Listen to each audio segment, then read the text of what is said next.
Estamos de volta, esse já é o último bloco do Antenados. Na geral, estamos falando sobre a união da igreja. Nesse último bloco também eu quero abordar um pouco, só nesse início, a questão também da estrutura de liderança, né? Estrutura da congregação e tudo mais. Tem um pastor que falou: André, eu trabalhei por muito tempo em método celular, da visão celular. Porém, quando você trabalha com isso, você tem lideranças em vários níveis, né? Você compartilha a liderança e o peso com as pessoas. Você forma muitos líderes também dessa maneira, mas, enfim, como você tem muitos líderes em vários cargos e vários níveis, você também está muito propício a sofrer com desuniões e rachas. Foi isso que aconteceu muito com ele, do qual ele desistiu e voltou ao método congregacional de evangelismo, de crescimento de igreja. Quem conhece bastante a visão celular, de fato, eu acho interessante porque você forma muitos líderes, né? O cara citou justo aqui, você não faz ele um crente de banco, você faz ele um discipulador. Isso eu acho muito interessante. O exercício, de fato, do ID da pessoa, você exercita muito. Porém, se a pessoa também está com uma intenção errada, ela consegue de alguma maneira manipular e enfim, esse pastor sofreu muito. Vocês conviveram já com algumas situações celulares? Vocês entendem que palavra a gente poderia dar para pessoas que trabalham tanto com um método quanto para o outro? Porque eu, de fato, entendo que esse pastor passou, ele sofre um pouco com isso. Quando você trabalha com método celular, você tem que ter uma proximidade muito grande. Eu vejo o pastor traumatizado com o método, né? Porque todo método é um método, né, André? Veja só, eu posso ter uma igreja no sistema congregacional e sofrer divisão também. Existe a chamada método, síndrome, né? A síndrome de Lúcifer. Ela está em todos os métodos, né? Se você der chance, né? Tem alguém lá meio... de Lúcifer, você tem que ver uma coisa elaborada de Tem lá um Satanás luciferiano lá que vai, né, dividir a igreja. Isso independe do método, né? O único ser, aí eu vou ser um pouco tomista aqui, Tomás de Aquino, e dizer que o único ser que ele pode fazer a emanação, a chamada processão, né? Ele faz a emanação, ele gera um outro ser sem ser alterado no seu ser, é Deus, né? A partir do momento que você faz a emanação, você tem que procurar se resguardar, porque você pode sofrer alguma alteração na essência. Muito perigoso. Não, que é perigoso, o Maquiavel escreveu no livro O Príncipe assim, ó: quem detém do poder tende a abusar dele. E quando você forma aquele líder, automaticamente você está dizendo para ele aqui, ó, estou te concedendo autorização para você cuidar dessas vidas aqui e você vai me prestar um relatório disso. Agora, como esse líder foi gerado? A método, como você passou esse... Pastor David, sem te interromper, sem te atrapalhar, André, eu acredito que o problema está lá na ponta da corda, quando aquele indivíduo que já tem a tendência para dividir, ele tem muita liberdade, né? Então, essa liberdade que, às vezes, é concedida, abre espaço para esse tipo de divisão. Então, todo pastor ele precisa acompanhar bem de perto, né, o andamento do seu rebanho, seja qual for o método. André. Eu vou alertar para o pastor dar a bola aí. Todo pastor vai passar por isso, porque o nosso Deus passou no reino dos céus. Todo pastor corre esse risco, é o que eu ia falar. Não, vai passar. Todo pastor corre esse risco. Não é questão de ser bom líder ou não, é que acontece. Entendeu? Quando você investe em pessoas, quando você trabalha pessoas e prepara essa pessoa e investe em pessoas, pode ter certeza, você vai ter alguma decepção. O ser humano é assim. Todo pastor, seja qual for o método, todo pastor que forma líderes vai correr esse risco. Isso acontece. Agora tem mais uma coisa.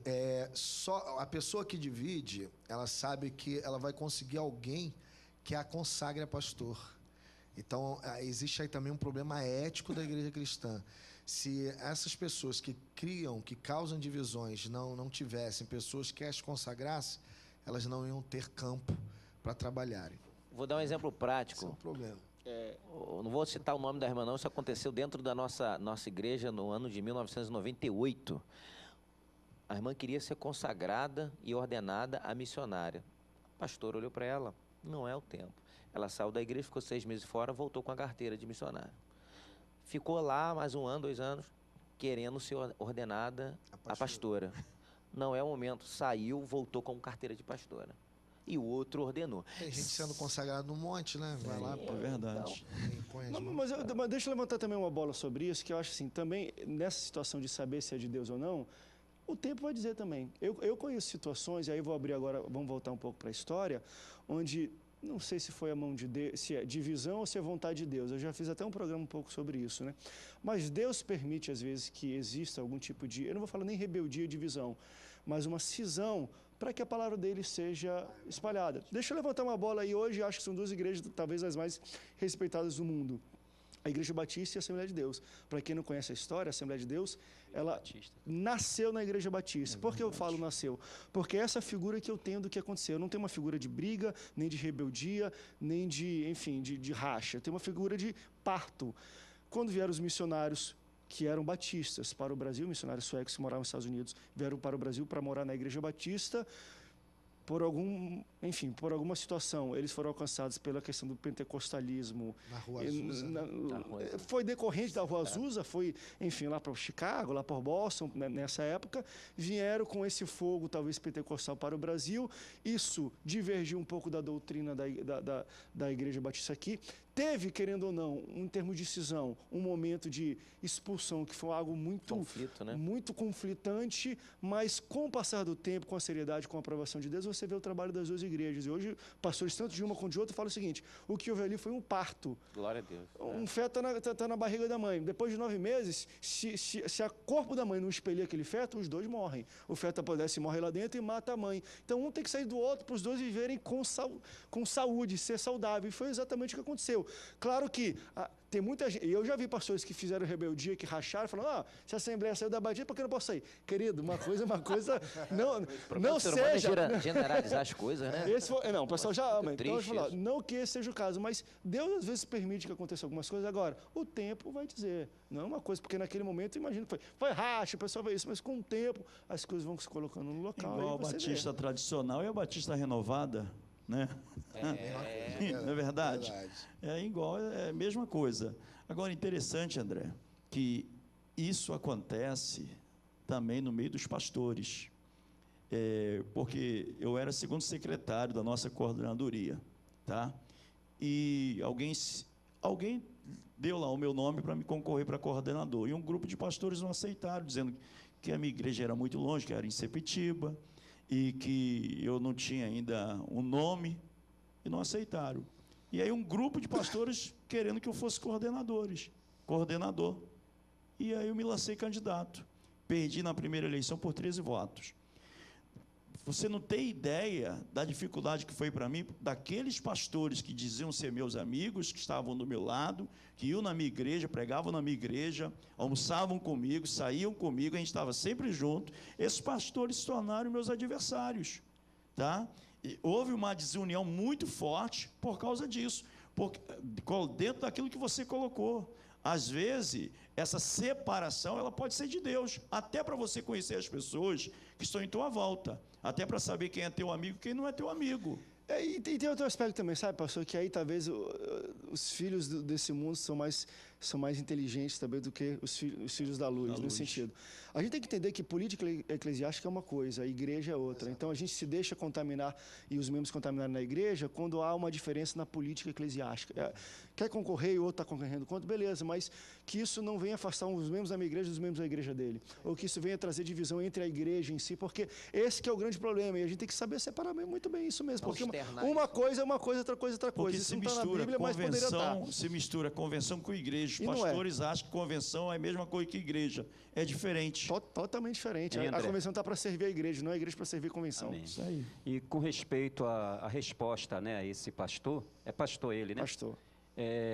Tem uma frase que diz o seguinte: as nossas intenções se manifestam quando o nosso caráter é posto à prova. Né? Toda a intenção do nosso coração, ela vai se manifestar quando nós colocar o nosso caráter à prova. E ele tem que ser colocado. Então, sendo na visão celular, nós mesmos lá na nossa igreja, nós estamos começando na visão celular, né? Mas uma das coisas mais importantes é formar líderes, né? Líderes com a nossa visão, como foi falado aqui, né? Formar esses líderes. Nós sabemos que adiante, quando o caráter de cada um deles for colocado à prova, nós vamos ver quem é quem, né? Mas vamos continuar no trabalho, porque se um não deu certo, 10 deram certo. Então, eu falo para ele para continuar, se essa é a visão que Deus deu para ele. E dá continuando naquilo que o pastor Alexandre também falou no início, né? E eu acho que todos nós sabemos disso. Método é método. Porque também, às vezes, pode ter um problema quando a pessoa acha, poxa, então vou usar esse... Que o segredo é um método. Não é um método, é um método. Porque do mesmo jeito que pode dar divisão nisso aqui, no congregação não pode dar. Olha aqui, ó, aqui tem uma pessoa que fala aqui, só pra gente... Tem o quê? Tem 2 minutos pra gente terminar o programa. Falando, André, eu creio que a união não é decorrente de método de administração ou de liderança. A união vem por meio do revestimento do poder de Deus e do derramado do Espírito Santo na igreja. Ponto. Uma igreja onde os crentes são ativos e participativos, não tem esse problema. Desunião, aí derruba tudo também. Desunião existe quando as pessoas estão desocupadas e não tem o que fazer. Mas se todo mundo estiver ativo e ocupado na obra de Deus, não sobra tempo para contenda. Amém, glória a Deus, aleluia. Eu concordo também nisso, mas também tem aquilo muito. Meu irmão, é Deus, não é o método que deu certo, não é aquele outro método, é revestimento do poder de Deus, não tem segredo, e é bom que os irmãos vivam em união. A gente tem 3 minutos para a gente terminar, se a gente só pudesse dar uma rodada, o que vocês acham que uma igreja às vezes está sofrendo um pouco de desunião, ou enfim, com outro irmão, ou internamente, o que ela deve fazer? Procurar Deus para que volte a união novamente. O segredo é o amor, né? É o amor, porque o apóstolo Paulo mesmo, ele disse que a igreja ela se divide em 3 tipos de pessoas, né? Tem o sarquicós, que é o carnal, o crente carnal. Tem o psiquicós, que é o crente natural. E o pneumaticós, que é o crente espiritual. Eu concordo com esse irmão. Quando o crente é espiritual, ele não divide, né? Ele vai buscar a direção de Deus, ele vai buscar comunhão com Deus, ele vai procurar ser útil dentro da igreja. A pessoa que divide é aquela pessoa que não tem realmente o Espírito Santo de Deus. A própria Bíblia diz isso, né? Estes são os que causam divisões sensuais, aqueles que não têm o Espírito. Então, quem divide é porque não tem o Espírito Santo de Deus na sua vida. É, por aí mesmo. E acho que a gente pode cortar esse mal com um bom diálogo, né?